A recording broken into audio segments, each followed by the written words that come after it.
Good evening, everybody. So, we're talking about the aftermath of session three. Um, you notice there's sound. Hooray. Tested it. It works good. Um, very sorry about last time. So, let's just get right into it. The profit happened. I used the diseased rats stats. We talked about that earlier. The paladin was able to just quickly reverse it. So, no harm, no foul there. It would have been interesting to sort of lay out what the impact of that was, but 5 points LA on hands and it's done. So pretty easy with disease in D&D. We didn't do any combat other than them beating up on the prophet, so no reason to worry about the conversions. So of the pins, we did something similar to the mysterious brooch, except it was like the shopping episode, which is fine. I gave the party access to one magic item and turned down most of the other requests. In general, this is kind of my approach for limiting the availability of magic items. I also quickly grabbed a table from the internet, and we'll talk a little bit too about the fantasy names generator that I used for.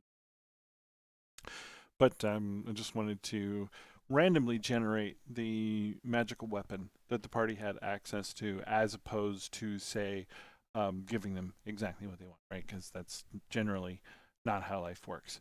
Um, but they did go ahead and pick up that great sword +1. So the Mad Prophet encounter happened as well, and there was the disease. They killed the guy. Fine. I grabbed that image. It's from like a magic card. It was great, and they're like, we're gonna grab the piece of paper. Piece of paper didn't go anywhere. Didn't really do much with that. Other than entertain the request. We didn't do the Imps and Dragons yet, so we'll push that to next time.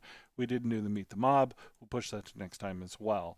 We're going to probably need it because All the World's Meat is super thin from an adventure perspective. I mean, there's 4 people. So, yeah, we'll do that next week. We'll definitely pad it with these. Probably one on the way out, one on the way back.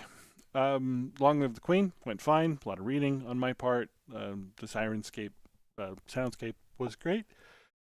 And then Welcome to the Guard, which was more reading as well. And it's kind of the same thing. It's like, okay. But I'm glad the party went with it. There was some doubt. Phil, Brian, was, sort of leaning into we don't necessarily want to be hired by the Guard. And that's great. And, we would have come up with some other avenue to get us there. All roads lead to Rome. I can't speak tonight. It's fine. So we used the Mad Prophet NPC. Again, went down quickly. We didn't do the riot, so that's all loaded and ready for next time. As mentioned, I thought we'd do these 2 events. We didn't get to them, so next time. Nilma's name I came up with from fantasynamegenerator.com. I highly recommend it. You have to click through it a couple of times. I should have had it generated before. I just didn't think about it, and then I decided to go ahead and name the scribe as well. I grabbed the Elvish out of the air and then went and clicked the button to get some names. I typically, when I invent names, they follow a pattern, and it's just a subconscious thing that I do. So, rolling it. Riley did get the disease. He didn't react as much as I thought he would, and that's fine. Paul leaned in, and we got a pretty good personality-based role-playing encounter out of that one. So that's done. I don't think I will bring the Prophet back in, but I will look to opportunities to do that as I continue to prep the next pieces of the module. If there's anything that can be bent toward that lesser god that he was raving about, I will probably try to do that just to give it some gravitas, because the party thought there would be some. So I do want to reward that suspicion.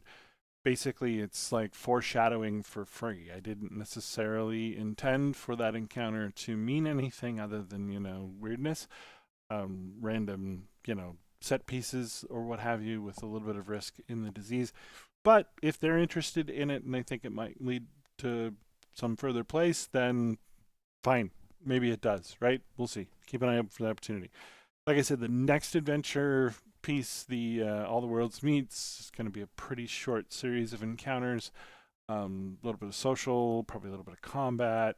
Could be a dangerous combat if they go down below. We'll see.